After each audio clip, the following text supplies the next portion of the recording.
Your mind is the quiet architect of your entire life.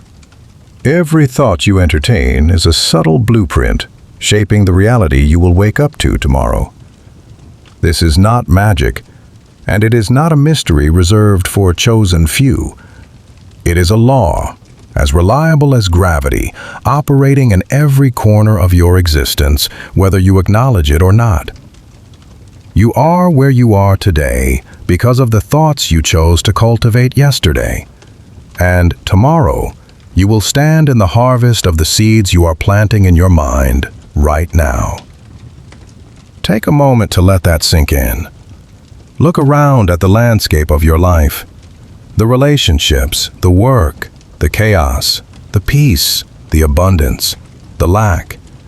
All of it was first built in the quiet, unseen workshop of your mind.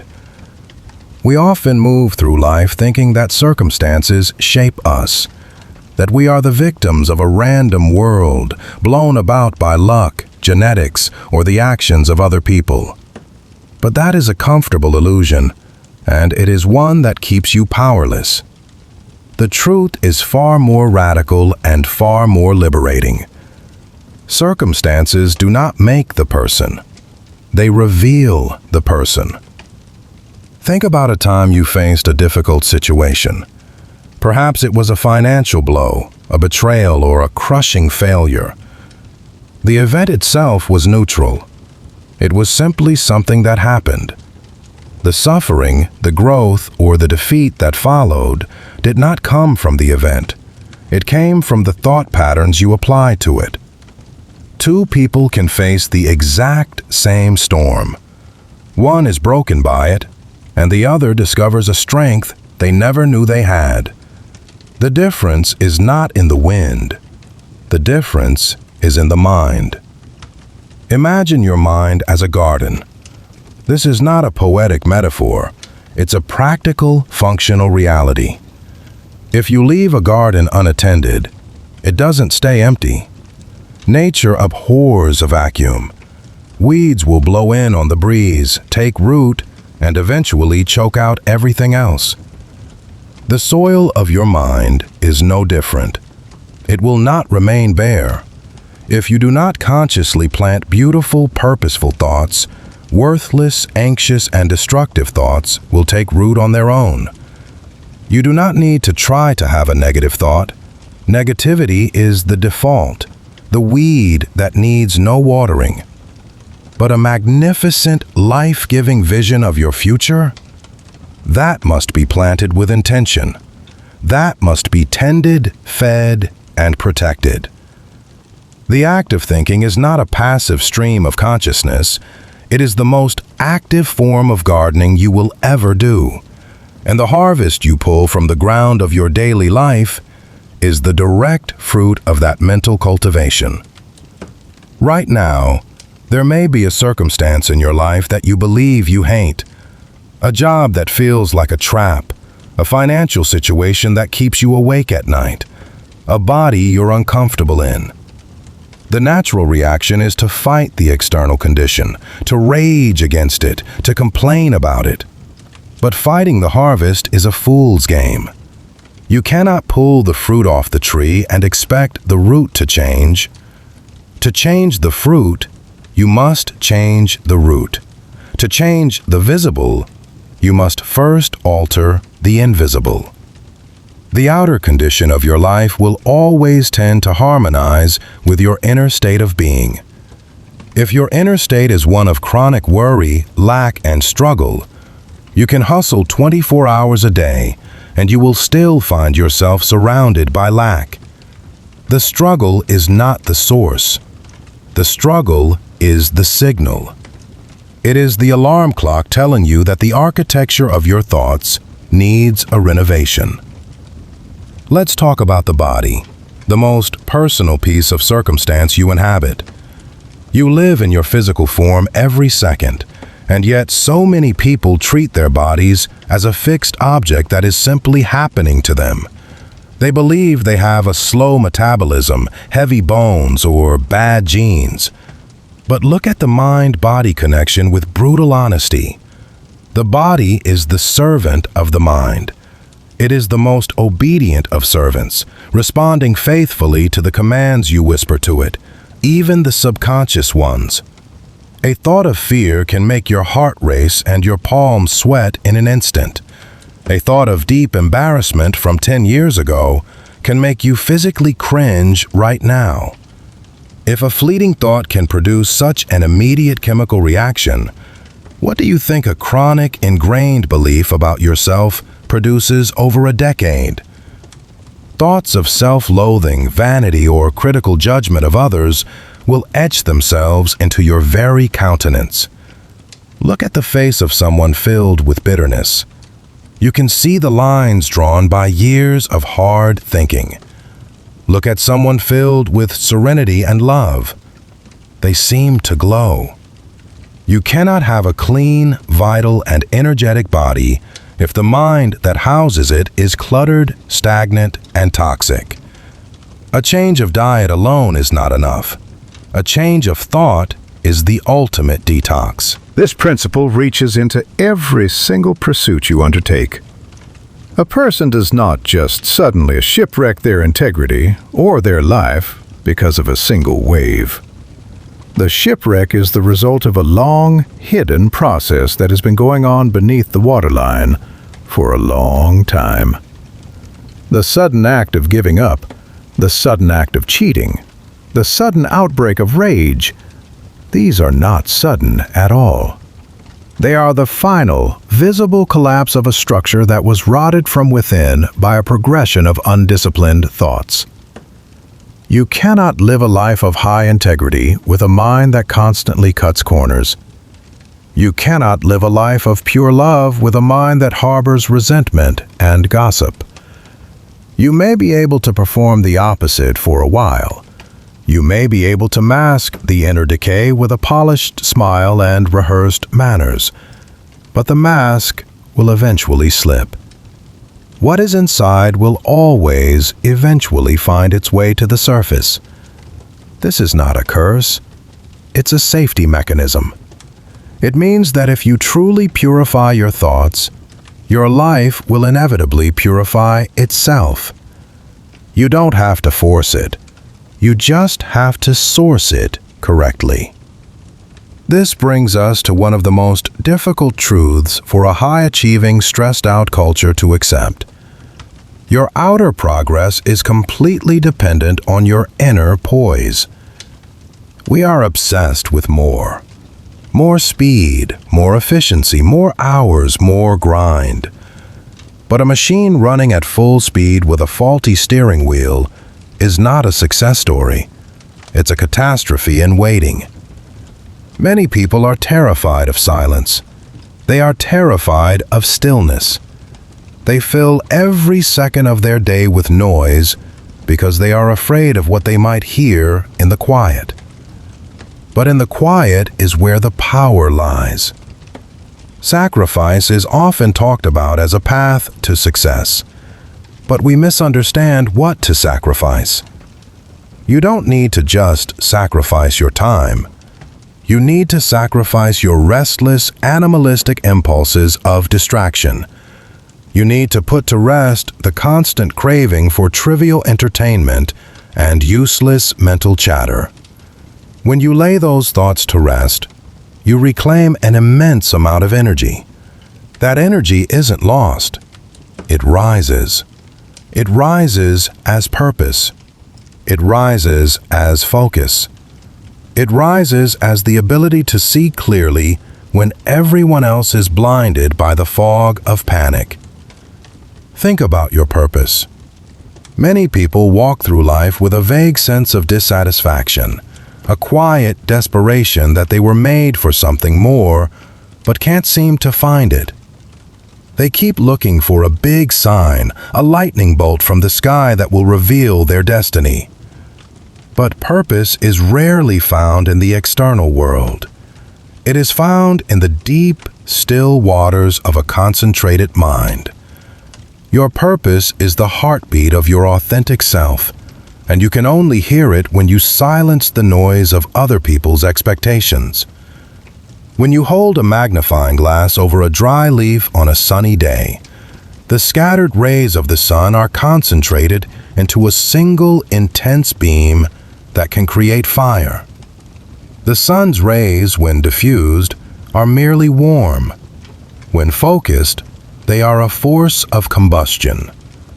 The mind works exactly the same way.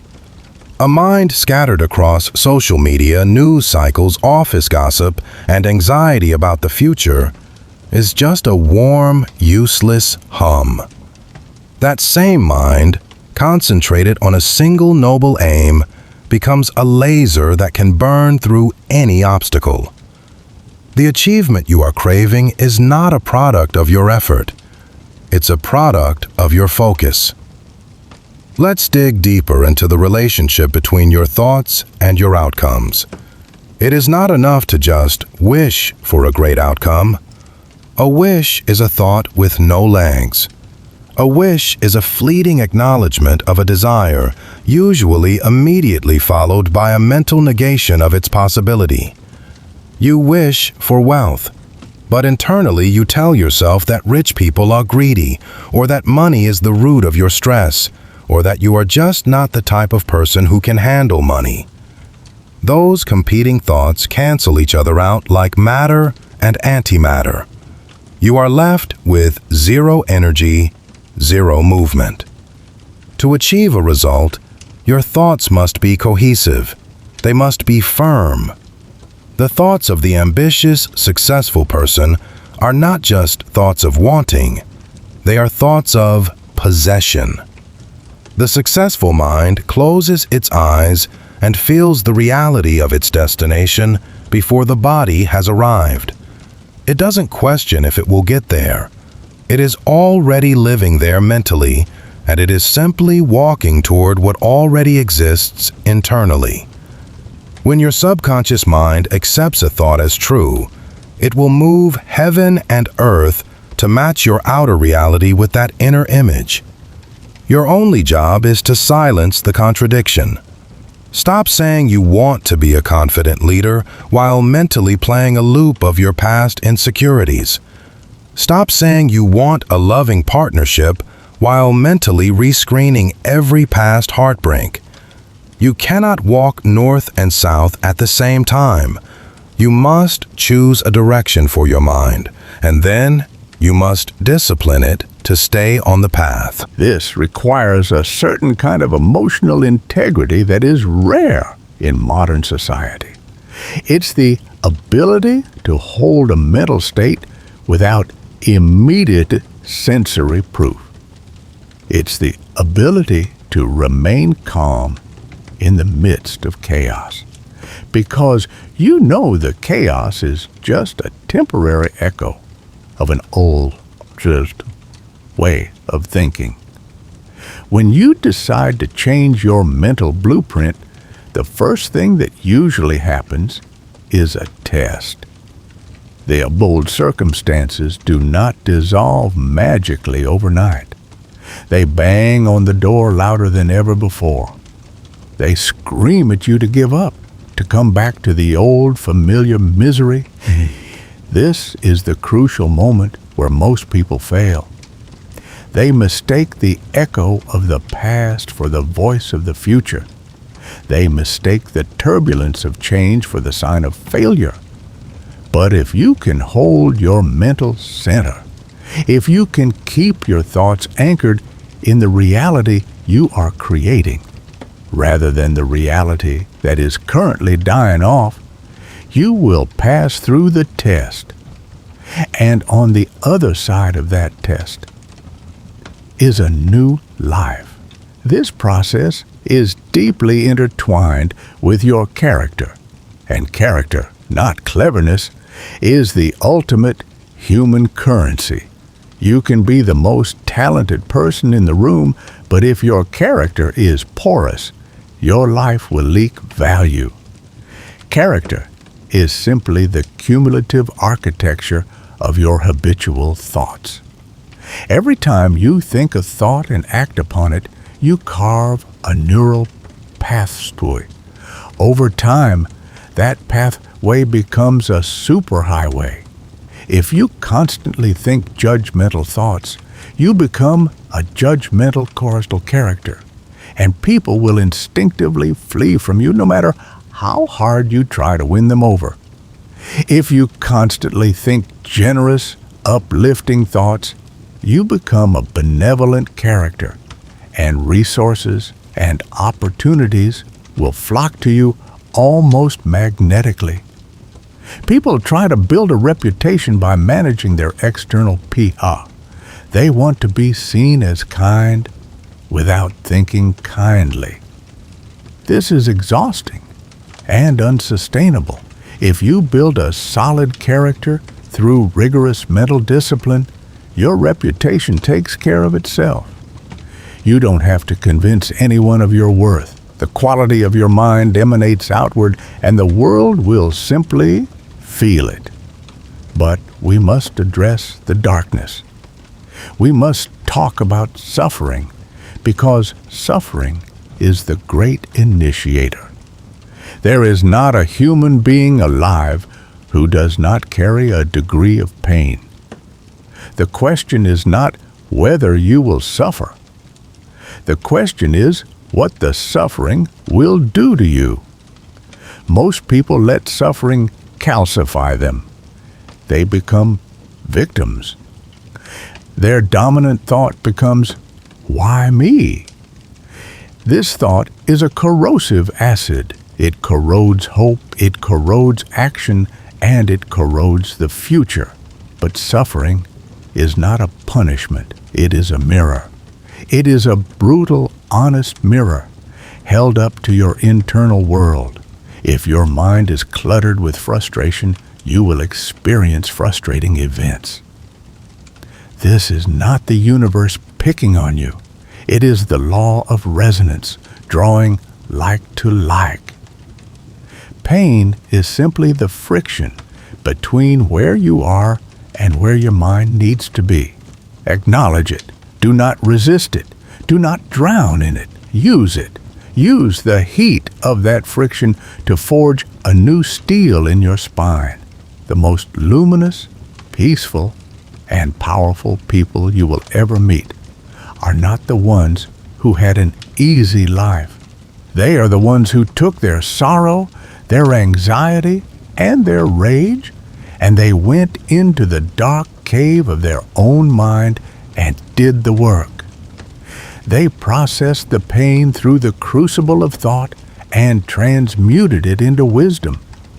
That power is available to you right now. You can begin the transmutation in this moment by simply changing the question from "Why is this happening?" to "What is this here to teach me?" and "What thought am I holding that is attracting this?" When you do that, you step into the driving seat of your own evolution. You stop being a leaf blown by the wind and become the wind itself. This is the state of true health, not just the absence of a cold, but a vibrancy that radiates through your entire being. This vibrancy is your birthright, but it requires a commitment to mental hygiene. You wouldn't eat garbage and expect a healthy body. Why then do you consume mental garbage? Horrific news, toxic gossip, violent entertainment, negative self-talk, and expect a healthy, peaceful life? A calm mind is not a gift. It's a skill. It is the skill of refusing to engage with the anxiety that knocks at your door. It is the skill of observing a destructive thought, acknowledging its presence, and deliberately turning your attention away from it toward a thought that serves you. You are not your thoughts. You are the consciousness that hears the thoughts. Once you realize that, you gain a massive amount of space. You can sit there and a thought will come in saying, "You're not good enough. This is going to fail." Instead of panicking and inviting it in for tea, you can simply say, "I see you, but I am not interested in that reality," and return your focus to the feeling of success. This is the most powerful discipline on earth. Let's explore the realm of the world's builders, the ones who seem to possess a golden touch. There is a misconception that these people are just lucky or ruthless or superhumanly intelligent. In most cases, the quality that separates them is simply the tenacity of their thought. They have a fixed vision and they do not dilute it. The dream is held with such vivid clarity that the obstacles do not register as stop signs. They register as mere details to be navigated. Every great structure you see in the world, every civilization, every piece of art, every technological marvel began as a single, lonely thought in the silence of someone's mind. It had no physical weight. It had no power outside of that person's skull. But that person held it, cherished it, and refused to let it die. They imbued that thought with so much energy and love that it eventually became heavy enough to manifest into three-dimensional space. Your desires are the seeds of your future reality. But a seed that is constantly dug up to see if it is growing will never take root. Plant the seed of your intention in the rich soil of your subconscious. Water it with belief. Feed it with enthusiastic visualization. And then, crucially, have the patience to let it germinate in the darkness. The work you do is not about chasing. It's about becoming. When you become the person who already possesses the quality you seek, the external world has no choice but to rearrange itself around that new fact. Think about financial abundance. So many people live in a state of chronic financial anxiety. Their dominant thought is the fear of not having enough. They track their bank account obsessively, not from a place of management, but from a place of deep, trembling fear. And because the law of the mind is to give you more of what you fear, the scarcity persists. The thought of poverty attracts poverty. It creates the very stress that leads to bad decisions, missed opportunities, and a repelling energy that pushes people away. To change your financial landscape, you must first become wealthy in your mind. This is not about reckless spending with money you don't have. It is about cultivating a feeling of security, abundance, and gratitude. It is about walking through the world with the calm, relaxed confidence of someone who knows the universe is not a place of famine. It's about seeing opportunity instead of seeing closed doors. When you change your thought from, "I can't afford this," to, "How can I afford this?" you open a creative pathway that was previously blocked. The money itself is just an effect. The cause is the confident, creative, value-creating thought. Fix the cause, and the effect must follow. This applies just as profoundly to the relationships in your life. You draw to you the people who match the sum of your dominant thoughts and beliefs. If you are constantly thinking that people are untrustworthy, you will draw untrustworthy people into your life, or you will project suspicion onto innocent people until they leave you, confirming your original bias.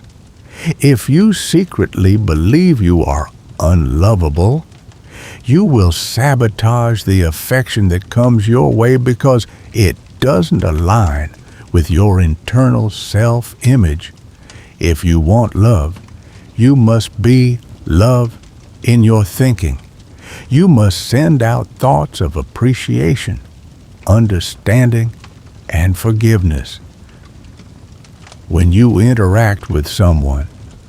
So, dear one, do not just listen to their words. Hold the highest possible vision for them in your mind. See their potential, not their flaws. This is not about being naive. It is about being magnetic. The energy you direct toward a person has a profound effect on the dynamic between you. A person who feels your silent criticism will naturally become defensive and cold. A person who feels your silent vision for their greatness will naturally warm up and seek to live up to that vision. Your thought is a constant, invisible conversation. Make it a loving one. Consider the state of your own inner peace. In a world that is actively trying to make you angry, anxious, and reactive, serenity is a superpower. Serenity is not a passive state of doing nothing. Serenity is a cultivated state of mental power. It is the deep ocean which remains calm and still at its depth, even when a hurricane is ripping across the surface. Your life will have storms. You will receive bad news. People will misunderstand you. You will lose things. If your happiness is dependent on the smooth sailing of the surface level circumstances, you are going to be a wreck of a human being constantly thrown around by the waves. But if you develop a deep, calm center, you can face the storm from a place of incredible strength. You can observe the chaos without becoming the chaos. This calmness does not come from a pill or a holiday. It comes from daily practice.